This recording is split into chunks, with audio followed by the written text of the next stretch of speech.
Et bonjour YouTube, bienvenue dans cette nouvelle vidéo où, toi, petit viewer, si tu as une âme sensible, quitte cette vidéo. Non, c'est d'une violence. Et pour ceux qui ont vu le nom du deck, ils ont déjà un indice sur de quoi il s'agit en fait. Et il s'agit bel et bien du deck Communion Astrale. Violence, double violence et surviolence. Alors pas de hunt, merci. Seul match-up un peu difficile, c'est le Zo et le Unface. On a l'Astral Communion en main de départ, c'est parfait. En gros, vous mulliganez toute la main. La seule carte que vous gardez, c'est Astral Communion.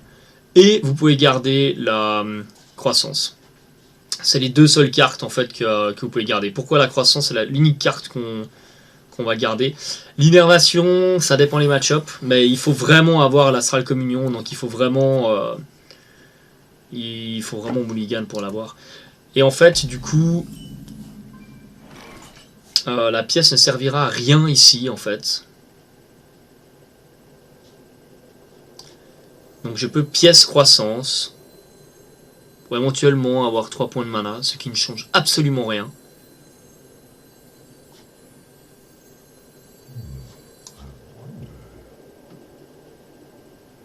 Absolument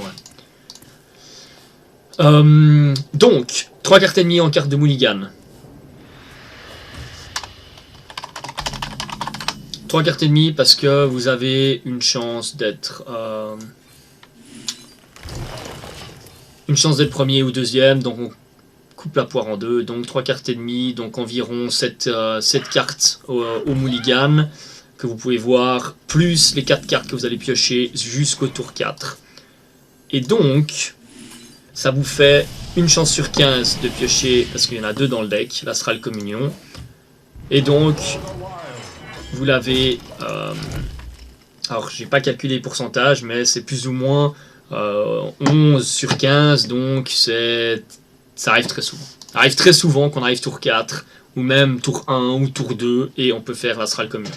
Et pourquoi ? Parce qu'on peut en mettre 2 dans le deck, et chose que je ne savais pas, parce qu'en fait, l'Astral Communion donne un excès de mana. Donc je pensais que le deck n'était pas viable, parce que... Magnifique. Magnifique. Donc ça, c'est le seul top deck avec l'arbre de vie que vous voulez pas voir.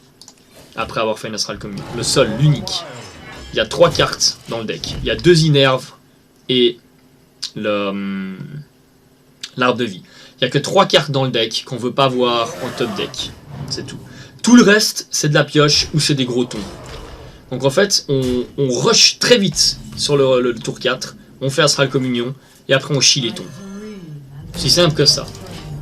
Et en fait, on arrive à se refaire une main, vu que quasiment toutes les cartes se recyclent.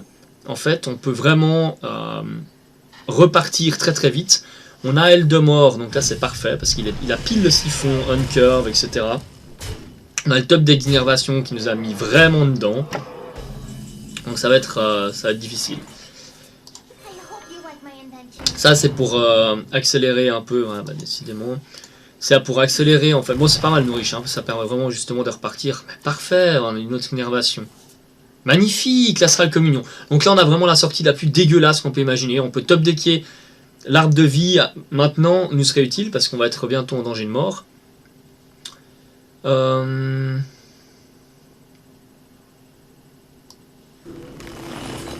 on va remonter ce Drake là parce qu'on commence à prendre XL. On peut presque claquer une Innervate. J'avais dit une connerie. Ouais, donc là on a le truc le plus dégueulasse possible. On a vraiment. Donc là, du coup, le top deck de l'arbre de vie, en début, vous voulez vraiment pas le voir. Là, maintenant, j'ai envie de le voir. Donc concrètement, on a top deck les deux cartes. Enfin bref, là, il nous faudrait un Eldemort ou quelque chose. Un arbre de mort ou un arbre de vie. Ou Anivia, ou tout, mais pas un Drake Azur. Voilà, c'est génial. 4, 8, 9, 10, 11, 12, 13. 13 et c'est perdu. Donc là, on a concrètement, ça arrive, pour vous dire, j'ai dû jouer, je sais pas combien de games, mais ça m'est encore jamais arrivé. Le double top deck innervation après avoir claqué l'Astral Communion, forcément ça peut arriver, mais vu que c'est des cartes qu'on va plus garder en main de départ, potentiellement, etc. Donc c'est pas un bon exemple. On va se relancer une game, on va se dire que ça c'était pour se chauffer, et on repart tout neuf. Donc du coup en fait on a vraiment des cartes, même en early game, comme la petite là, l'invocatrice Gnome, qui vous permet vraiment, si vous la top deckez après l'Astral Communion, bah, comme vous avez vu, ça se recycle, et directement vous pouvez avoir un ton à 8 pour la jouer. Et Astral Communion, dommage. Donc là l'inerve vous la relancez, vous gardez que la Will Gross. Parce que c'est vraiment, on veut cette Astral Communion. C'est dommage. Et je garde la Will Gross, vu que c'est un deck vraiment rampe, vu qu'on a les deux nourrir et qu'on a que des gros tons, eh ben la Will Gross va nous aider énormément. Si on n'arrive pas à trouver l'Astral Communion avant le tour 5, 6, en fait on la fait plus après le tour 5, 6 parce qu'on se défausse de notre main. Et on a une main qui s'est recyclée, donc on a une très grosse main. Donc ça ne nous sert strictement à rien. Donc c'est toujours bien de garder quand même la Will Gross en main de départ, au cas où on n'arrive pas à trouver quelque chose rapidement. Enfin, quelque chose, trouver l'Astral Communion rapidement. Tandis que Bartalife se reconnecte parce que le mode spectateur est encore buggé. Les programmeurs d'Hearthstone sont définitivement des manches. Quand il s'en vient à la programmation, c'est assez affolant. Donc là, comme ça on va pouvoir jouer la Gnomish.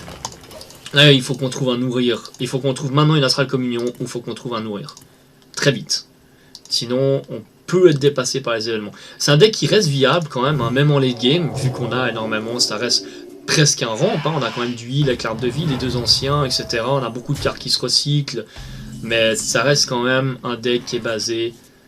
Donc là, on va peut-être... J'ai pas du tout envie de claquer la pièce. Là, j'ai vraiment envie de garder la pièce pour... Je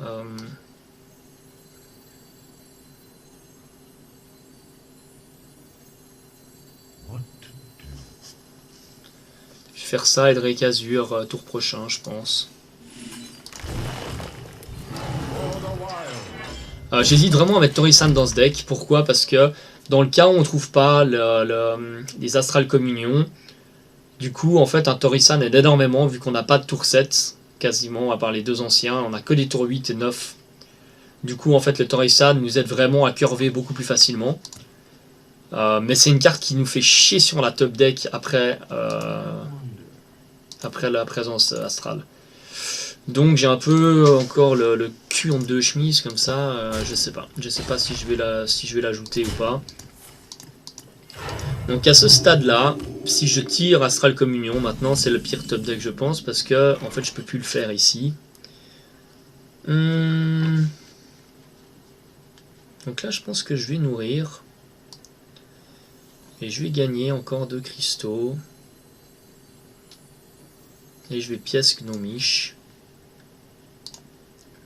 On n'a pas besoin de piocher que les nourrir. Hein. C'est un deck un peu... C'est vraiment spécial. Je le fais ici parce qu'il est tour 5, tour prochain.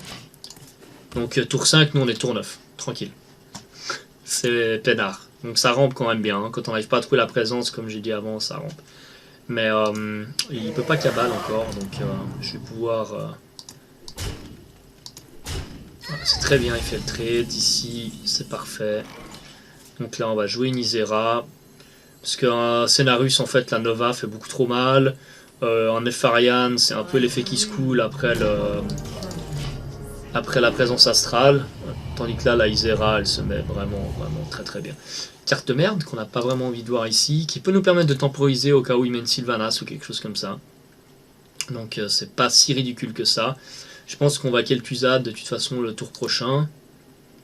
À moins que d'un coup il décide de full fait, c'est que on trade le Drake, on claque un arbre de vie si on se sent en danger. Ça peut être une possibilité. Mais on va voir. Et on a Anivia aussi dans le deck. Donc comme là, on n'a pas eu d'innervation, du moment qu'on va top decker, on va commencer à top decker des innervations. Et top decker Aviana. Pas Anivia, Anivia c'est dans League of Legends. Ok, du coup, il va pour full face. Donc, voilà, donc ça cette carte maintenant on n'en veut plus. Donc là, est-ce qu'on veut arbre de vie maintenant? 3, 4, 5, 6, 7, 8. Il peut nous mettre 8 points de dégâts.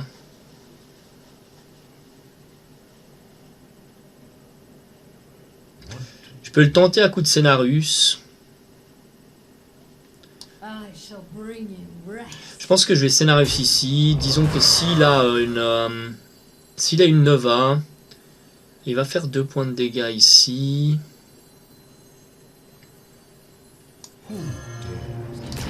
On va Cenarius. J'ai pas envie d'arbre de vie trop tôt non plus.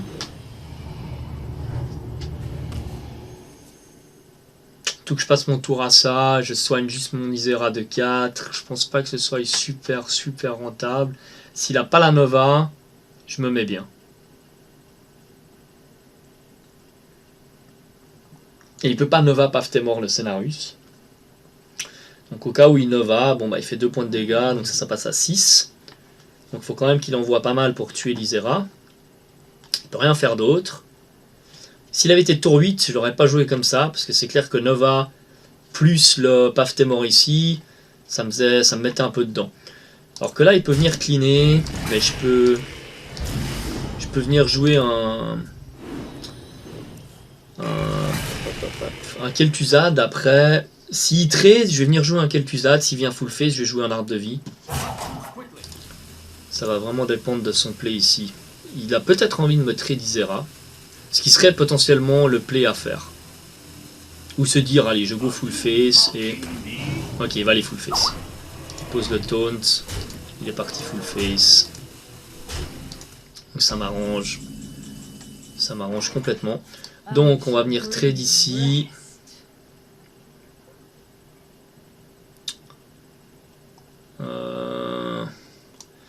Et on va tuer cette petite chose. Parce qu'on n'a pas envie qu'il pioche 2 cartes. Puis la 3-5, concrètement, on s'en contrebalance.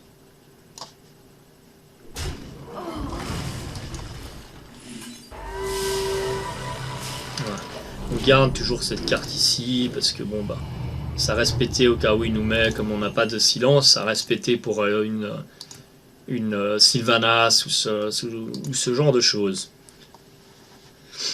Et puis après le Kel'Thuzad va se mettre pas mal.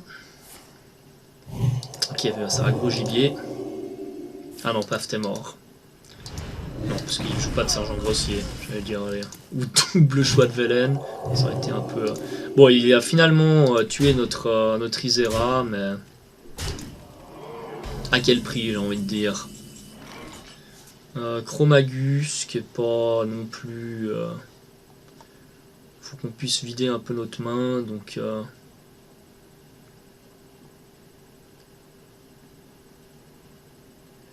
Qu'est-ce qu'il y a de mieux ici? Kel'Thuzad. Kel'Thuzad nous offre pas grand chose. Nefarian, j'ai un peu envie de le faire derrière le Chromagus.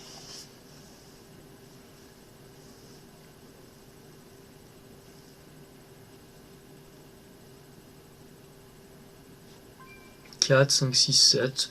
On peut éventuellement venir trade là, ça c'est sûr.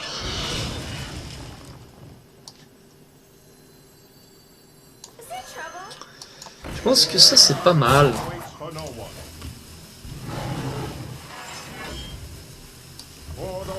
Du coup, on va même pas remonter ça. Là, on pourrait, mais non. On va vraiment attendre cette carte-là. Je pense qu'elle va vraiment être décisive. Là, on a les trades parfaits ici. Plus encore notre Cenarius qui peut venir trade quelque chose. Là, franchement, quand on arrive à stabiliser une game, en late game, en général, les adversaires, ils ont aucune chance. Tellement on est gros dans late game. Ah, il a un trade intéressant avec sa 3-7. Ok. On aurait peut-être dû la remonter avec mon Dream. J'ai peut-être été un peu greedy.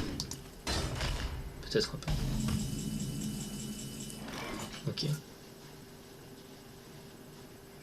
Donc là, on cherche notre Anivia maintenant. Aviana, décidément.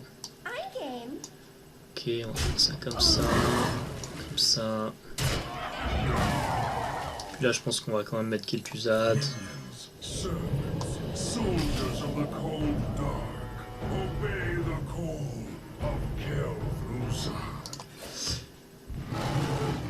Puis maintenant il va me...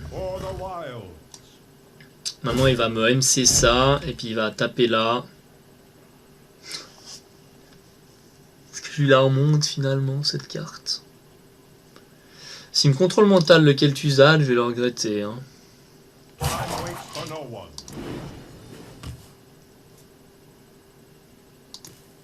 Pas de contrôle mental, s'il te plaît. S'il te plaît.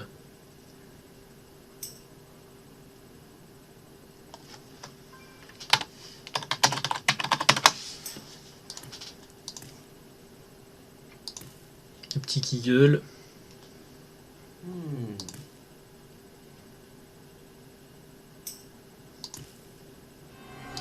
Chromagus. Ok. Alors ça c'est quand même vachement lent. Surtout que je vais pouvoir le trade mais complètement gratos, le Chromagus. Bon, c'est parfait, on peut trade le board ici. Hop. Hop. On va jouer le nôtre. On va jouer le nôtre et puis comme ça on va pouvoir... Enfin, on tue ce petit Drake qui est depuis le tour 1 sur board. Et puis là... La bombe de lumière le met même pas si bien que ça. Il tue mon Kel'Thuzad, mais... Bon, il verra. Là, c'est vraiment juste pour avoir une carte, parce que, bah, de nouveau, hein, je peux vraiment... Voilà, alors ça, c'est vraiment pas la carte qu'on avait envie de dupliquer, mais enfin, bon... 7, 13, on va la trade comme ça.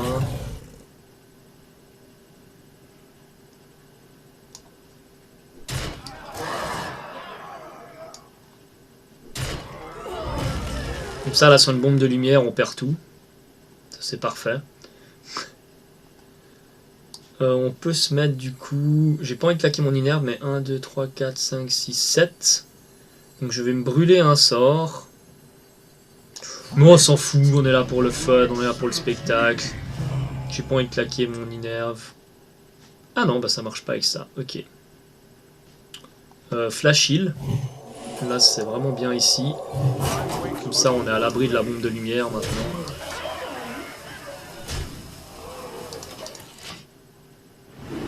Donc là je vois pas comment il peut venir dans la game. À part avec un bombe de lumière et puis le petit qui inflige 2 points de dégâts. Dommage parce que du coup j'ai pas pu montrer le deck là. Et du coup comme j'ai mon premier enregistrement qui a merdé, je sais pas si je suis dans ma première vidéo ou ma deuxième. Ah ouais, et puis une bombe de lumière. Ça marche bien ça. Non. Okay. Ah, il se bat, il fait ce qu'il peut, hein, il fait ce qu'il peut, mais... Ouais.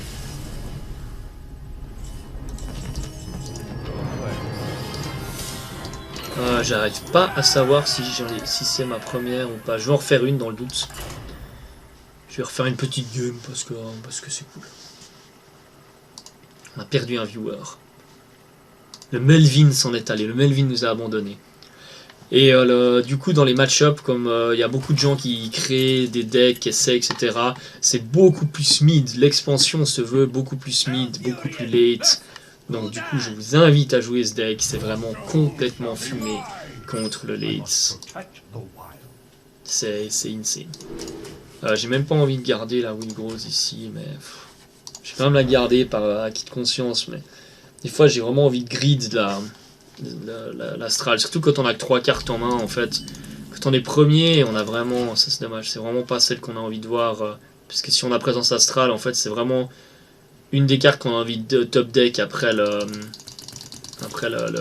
machin là, après notre sort. Donc c'est vraiment pas ça qu'on a envie de voir. Hop. Cas où on top deck la présence. La communion, j'arrête pas de dire présence astrale, mais c'est la communion astrale. Qui est un jongleur qui pue la merde, on va le colère. Hop.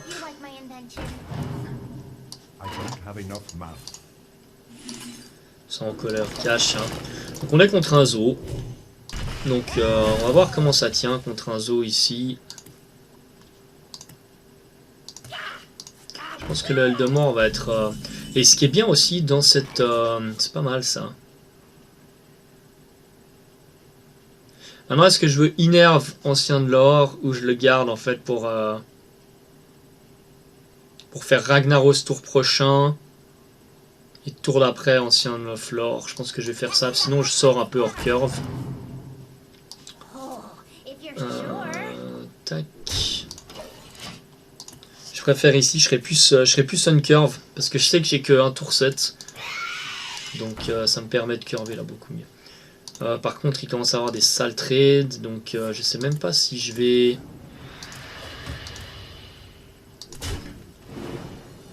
Je me demande même si je dois pas attendre un Eldemort un peu là. Parce que mon Ragnaros ici... Allez, ça va le faire consommer. Ça va le faire consommer, faut juste pas que ça tombe sur la 4-4. Faut que ça tombe sur une de ces 3 cibles. Ok. C'est la deuxième pire, ça va, c'est pas l'off. Je pense que ça reste difficile pour lui là, à gérer une implosion à 2. Parce qu'on a de la chatte. Ah oui. What else? Ok. On est un peu mal. Donc là, il a fait une erreur. Il devait trade avec l'autre d'abord. Il a perdu un démon ici.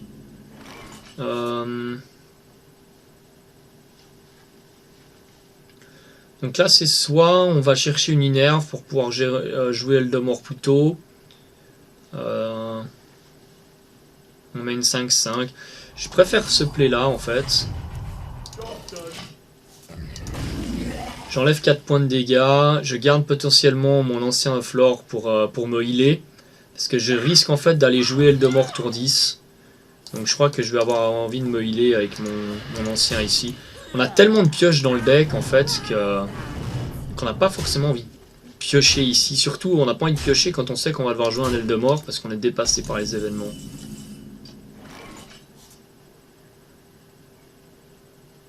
Intéressant ça.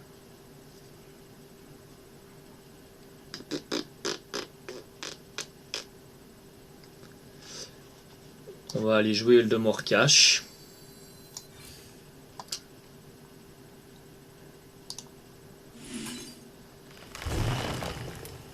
Et là, on va pas mettre de board. Parce que comme ça, il peut pas... Je voulais pas piocher une carte de plus, mais je crois que je vais lui permettre en fait de mettre une créature en plus.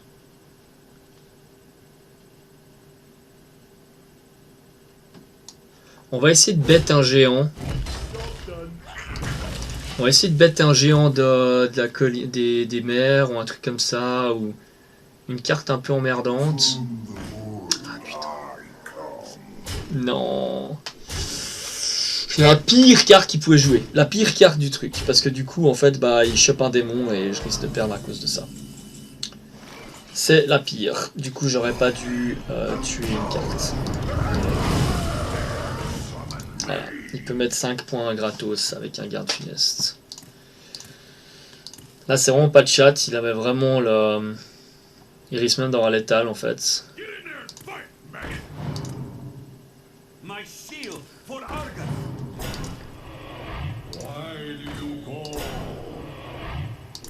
Voilà, c'était vraiment le pire scénario possible. Voilà. Donc là c'est... Il nous reste une out pour pas mourir. Là c'est fini. C'est terminé. Ouais, en plus il est là, hein, agree to. C'est nul, on n'aurait pas dû... Ma première idée en fait c'était justement de pas taper pour pas qu'il puisse mettre un mignon. Après je me suis dit allez on va essayer de bet un truc et j'ai été trop greedy. J'aurais dû taper face et comme ça être sûr de pouvoir partir sur un board vide. Grosse erreur ici. Mais c'est pas grave.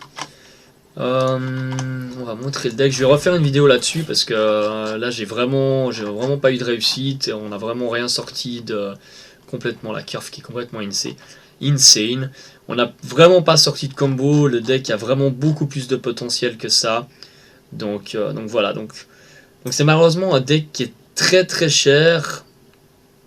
Donc c'est un peu la bémol du deck, c'est que c'est vraiment pas tout le monde, ma foi, peut se permettre d'avoir toutes ces légendaires là. Donc n'hésitez pas à poster dans les commentaires s'il vous manque des légendaires, avec quoi vous pouvez les remplacer, etc. Je vous réponds avec plaisir. Et donc du coup voilà, on a vraiment pioche, la combo, de la pioche, la meilleure pioche après l'Astral Communion, parce qu'on repart avec une main pleine, ou du ramp, de la pioche, et après on rentre dans les gros tons pioche, et les gros tons, et le heal pour justement contrer l'aggro, et le meilleur top deck possible aussi, un des meilleurs top decks après l'Astral Communion, parce qu'on clean la table, donc puis on s'en fout vraiment de se vider la main. C'est vraiment un deck en fait où on peut se défausser sans problème de toute notre main. C'est le but du deck. Bah voilà, j'espère que cette vidéo vous a plu, malgré ces échecs, si j'ose dire. Mais on reviendra que plus fort pour la prochaine vidéo. Je vous dis à très bientôt. Salut!